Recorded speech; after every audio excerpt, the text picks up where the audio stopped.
Mä en tiedä tiedät sä, mutta mä tiedän miten helppoa kankaan värjääminen on. Meillä on tässä Dylonin mustaa koneväriä. Tosi helppo käyttää. Saatat tän, suolaa, tarvittavan kankaan ja lyöt ne koneeseen. Eiköhän ruveta hommia. Ennen kuin sä aloitat värjäämään, muista lukea ohjeet. Mä tsekkasin äsken niitä ohjeita, niin siinä on yksi aika hauska fraasi, minkä mä haluan teille ihan kiusaksi lukea. Tekstiiliväri. Tämä pieni pakkaus pursuaa ideoiden valtavaa kirjoa ja lupauksia loistavista pysyvistä tuloksista, josta voit nauttia. Dylon pesukoneväreistä voit valita kaikki sateenkaaren värit kauniin kirkkaista ja tummiin sävyihin asti. Värjää helposti vaatekaappiin sisältö uuteen elämään tai muuta olisi sisustustekstiilien sävyjä uusin värein. Anyway, toi on luettu. Nyt saatat sun väriaineen. Se löytyy tämmöstä kivasta pussista. Ja jos sä olisit fiksu, niin sä käyttäisit kumihanskaa, mutta kun mä oon vähän tämmönen tampio, niin mä en sitä tee. Eli avaat pussin. Ja tää pitää sit kaataa suoraan rumpuun eikä pesuainelokeroon. Eli sinne menee.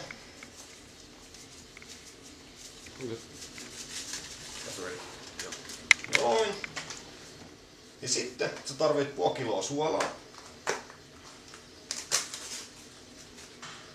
Ja se kaadetaan kans tuonne sisälle. Noin. Ja lopuksi tulee se tekstiili, mitä sä haluat värjää. Ja se pitää kastella tosiaan. Ja sitä ei saa laittaa viikattuna, jotta se väri ei jätä mitään inhoja raitaisiin. Heität ne sinne sisään. Lyöt luukun kiinni. Pesuohjelmaksi 40 kierroksia ja päälle. Sitten odotetaan.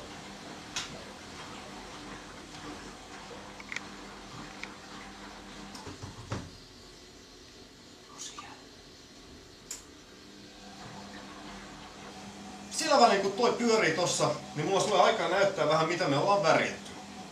Meillä on tässä tämmönen ruotsalainen M39 kenttäpaita.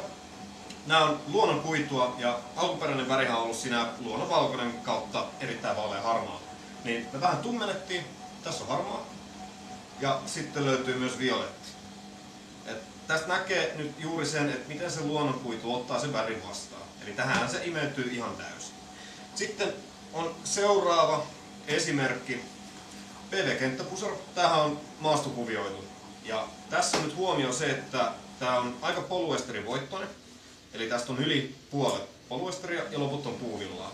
Joka meinaa sitä, että väriaine tarttuu siihen puuvillaosaan ja keinomateriaaliin sen verran kun se pystyy. Tästä näkee aika hyvin tästä kankaan pinnasta. Tämä on maastokuvioitu, niin siihen jää tuommoinen ihan pieni kuvio näkyviin. Eli se meinaa sitä, että se väri ei ole tarttunut niihin kohtiin.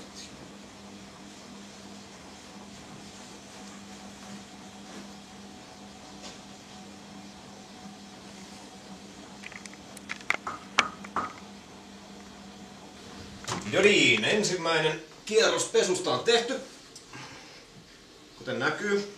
Mutta nyt tää ei ole kuitenkaan se lopullinen tulos. Sä lyöt koneen takas kiinni. Heität vähän pesuainetta. Lyöt ne sinne koneeseen.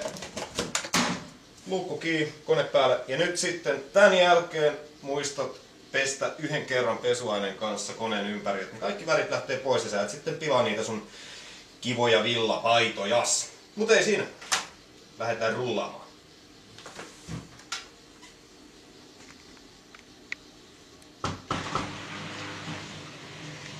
Tässä on tää valmis värjätty paita.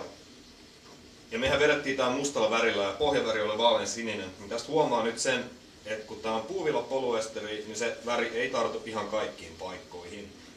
Lopputulos on tosi hyvä. Kuten huomasitte, niin tää on todella helppoa. Ei muuta kuin kokeilemaan itse.